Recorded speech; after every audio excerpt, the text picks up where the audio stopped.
ఆపదామపహర్తారం దాతారం సర్వసంపదాం లోకాభిరామం శ్రీరామం భూయో భూయో నమామ్యహం. జ్యోతిషాభిమానులందరికీ నమస్కారం.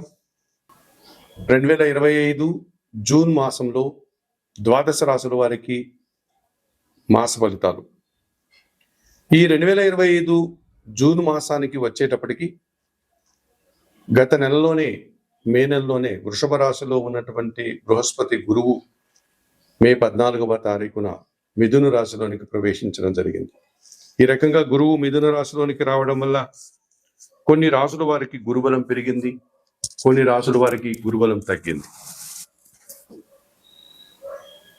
మిథున, సింహ, తుల, ధనస్సు, కుంభ, వృషభ రాశుల వారికి గురుబలం పెరిగింది. అలాగే మే 18వ తారీఖున మీనరాశిలో ఉన్నటువంటి రాహు కుంభరాశిలోనికి, కన్యారాశిలో ఉన్నటువంటి కేతు సింహరాశిలోనికి మారడం జరిగింది. ఈ రాహుకేతువుల మార్పు వల్ల ఇప్పుడు కుంభరాశిలో రాహువు, సింహరాశిలో కేతువు కొన్ని రాశులకు కాలసర్ప దోషాన్ని అనగా రాహుకేతు దోషాన్ని ఇస్తున్నారు. కర్కాటక రాశి వారికి ద్వితీయములో కేతువు, అష్టమంలో రాహువు. సింహరాశి వారికి జన్మరాశిలో కేతువు, సప్తమంలో కుంభరాశిలో రాహువు. అలాగే మకర రాశి వారికి ద్వితీయములో రాహువు, అష్టమములో కేతువు. కుంభరాశి వారికి జన్మరాశిలో రాహువు, సప్తమములో సింహరాశిలో కేతువు. ఈ రకంగా కర్కాటక, సింహ, మకర, కుంభరాశుల వారికి కాలసర్ప దోషం ఉంది. అందులో కూడా సింహ, కుంభరాశుల వారికి ప్రబల కాలసర్ప దోషం కనిపిస్తోంది. ఈ జూన్ మాసంలో రవి వృషభ, మిథున రాశుల్లో సంచరిస్తున్నాడు. కుజుడు కర్కాటక, సింహ రాశుల్లో సంచరిస్తున్నాడు. బుధుడు వృషభ, మిథున రాశుల్లో సంచరిస్తున్నాడు. గురువు మిథున రాశిలోనే ఈ నెలంతా ఉంటాడు. శుక్రుడు వృషభ రాశిలో ఈ నెలంతా సంచరిస్తాడు. శని భగవానుడు ఒంటరిగా మీన రాశిలో ఉన్నాడు. షష్టగ్రహ కూటమి తర్వాత శుక్ర, శని, రాహువులు మీనరాశిలో ఉండేటువంటి వారు. ఈ మూడు గ్రహాలు కూడా ఇప్పుడు విడిపోవడం, మీనరాశిలో శని ఒంటరిగా సంచారం కొనసాగిస్తున్నాడు. ఇటువంటి గ్రహ పరిస్థితుల దృష్ట్యా జూన్ మాసంలో ఈ కాలసర్పదోషం, గురువు మార్పు, ఈ కారణాల చేత ఒక వైవిధ్యమైనటువంటి ఫలితాలు ద్వాదశ రాశుల మీద పడుతున్నాయి. వాటి ప్రభావం అధికంగా కనిపిస్తోంది.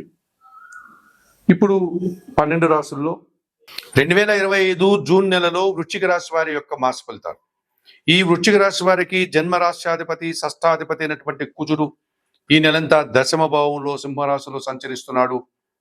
పోటీ ప్రపంచంలో మీదినటువంటి శైలిలో విజయాలను సాధిస్తారు.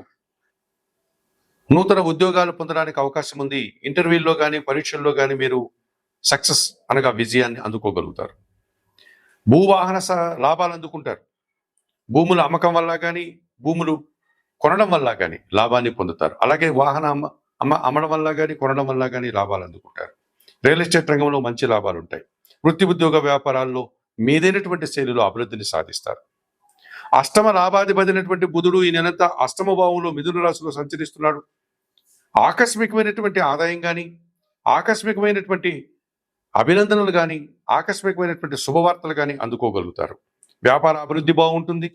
ఆర్థిక విషయాలు అనుకూలంగా ఉంటాయి. బ్యాంకు లావాదేవీలు అనుకూలంగా ఉంటాయి. ఈ రకంగా వృత్తి ఉద్యోగ వ్యాపారాల్లో మీరు మంచి పేరు ప్రఖ్యాతులు, సమాజంలో గుర్తింపును తెచ్చుకోగలుగుతారు. సింహరాశి వారికి 2025 జూన్ మాసంలో కేతువు దశమ భావంలో సింహరాశిలో సంచరించడం వల్ల నిరాడంబరంగానే వృత్తి ఉద్యోగ వ్యాపారాల్లో అభివృద్ధిని సాధిస్తారు. ఎటువంటి హంగామాలు, ఆడంబరాలు లేకుండా మీదైనటువంటి శైలిలో విజయాలను సాధించుకోగలుగుతారు. అధికారుల నుంచి అభినందనలు అందుకోగలుగుతారు. భగవంతుని ఆశీస్సులు మీకు తోడుగా ఉంటుంది. మరి 2025 జూన్ మాసంలో కుజుడు, బుధుడు, కేతువు ఈ వృశ్చిక రాశి వారికి అనుకూలంగా సంచరిస్తూ ఎక్కువ శుభఫలితాలని, లాభాలని, సంతోషాన్ని అందిస్తున్నారు. అయితే దశమాధిపతి అయినటువంటి సూర్య భగవానుడు ఈ నెలంతా సప్తమ, అష్టమ భావాల్లో సంచరించడం వల్ల, అనగా వృషభ, మిథున రాశిలో సంచరించడం వల్ల ఈ వృశ్చిక రాశి వారికి అధికారులతో కొన్ని సందర్భాల్లో అభిప్రాయ భేదాలు రావడానికి అవకాశం ఉంది, మనస్పర్ధలకు అవకాశం ఉంది, చిన్న చిన్న అనారోగ్య సమస్యలు ఇబ్బంది పెట్టేటువంటి సూచన కనిపిస్తుంది. ద్వితీయ పంచమాధిపతి అయినటువంటి గురువు ఈ నెలంతా అష్టమ భావంలో మిథున రాశిలో సంచరిస్తున్నాడు కనుక మీ మాటల వల్ల ఎదుటివారు నొచ్చుకొని అభిప్రాయ భేదాలు కానీ మనస్పర్ధలు కానీ రావడానికి అవకాశం ఉంది. ఈ రకంగా జన సంబంధాలను మీరు చెడగొట్టుకునే పరిస్థితి కనిపిస్తుంది. మీ ఆలోచనలు కొన్ని ఎదుటివారికి అర్థం కావు, మీ ఆలోచనలు కొన్ని అనుకున్నట్లుగా కార్యరూపం దాల్చవు, ఆచరణ సాధ్యం కాదు. సంతానం విషయంలో మనస్పర్ధలు రావడానికి అవకాశం ఉంది. సప్తమ వ్యయాధిపతి అయినటువంటి శుక్రుడు ఈ నెలంతా సప్తమ భావంలో వృషభ రాశిలో సంచరించడం వల్ల జీవిత భాగస్వామితో మనస్పర్ధలు రావడానికి అవకాశం ఉంది. స్త్రీజన సహకారంతో అభిప్రాయ భేదాలు రావడానికి అవకాశం ఉంది. సమాజంలో కొన్ని సందర్భాల్లో మీరు నిందలు పడేటువంటి సూచన కూడా కనిపిస్తుంది. తృతీయ చతుర్థాధిపతి అయినటువంటి శని పంచమ భావంలో సంచరిస్తున్నాడు. జన సహకార లోపం కనిపిస్తుంది. మీకంటే చిన్నవారి సహకారం పెద్దగా ఉండదు. పనిభారం పెరుగుతుంది. మీ ఆలోచనలు కొన్ని కలిసి రావు. వ్యవసాయ రంగంలో నష్టాలు రావడానికి అవకాశం ఉంది. చతుర్థములో కుంభంలో రాహు సంచరిస్తున్నాడు. దుబారా ఖర్చులు, దుబారా ఆలోచనలు. ఆహార విందు వినోదాల్లో పాల్గొన్నప్పుడు ఆహారాది విషయాల్లో ఆచితూచి ప్రవర్తించాల్సి ఉంటుంది. లేకపోతే ఆహార సమస్య వల్ల అనారోగ్యాలు రావడానికి అవకాశం కనిపిస్తుంది. ఈ రకంగా 2025 జూన్ మాసానికి గాను వృశ్చిక రాశి వారికి చతుర్థ రాహు దోషం నుంచి బయటపడడానికి దుర్గా ఆరాధన చేయండి. శ్రీదేవి ఖడ్గమాల స్తోత్రం చదువుకోండి. పంచమ శని దోషం నుంచి బయటపడడానికి ఆంజనేయ స్వామిని దర్శించండి. అష్టమ గురు దోషం నుంచి బయటపడడానికి దత్తాత్రేయ స్వామి వారిని దర్శించి గురుచరిత్ర పారాయణం చేయండి. సప్తమ శుక్రదోషం నుంచి బయటపడడానికి లక్ష్మీదేవిని దర్శించండి. కనకదార స్తోత్రం చదువుకోండి. 7, 8 భావాల్లో అనగా సప్తమ అష్టమ భావాల్లో రవి సంచారం వల్ల అధికారులతో మనస్పర్ధలకు అవకాశం ఉంది కనుక సూర్యారాధన చేయండి. సూర్యాష్టకం చదువుకోండి. సూర్య దర్శనం చేసుకుని నమస్కరించుకోండి. ఈ రకంగా చేయడం వల్ల వృశ్చిక రాశి వారికి 2025 జూన్ మాసంలో చెప్పిన విషయాలను స్వీకరిస్తూ పరిహారాలు పాటిస్తూ ఆయురారోగ్యాలతో ఆర్థిక అభివృద్ధిని పొందాలని మనస్ఫూర్తిగా కోరుకుంటూ సర్వే జనా సుఖినో భవంతు.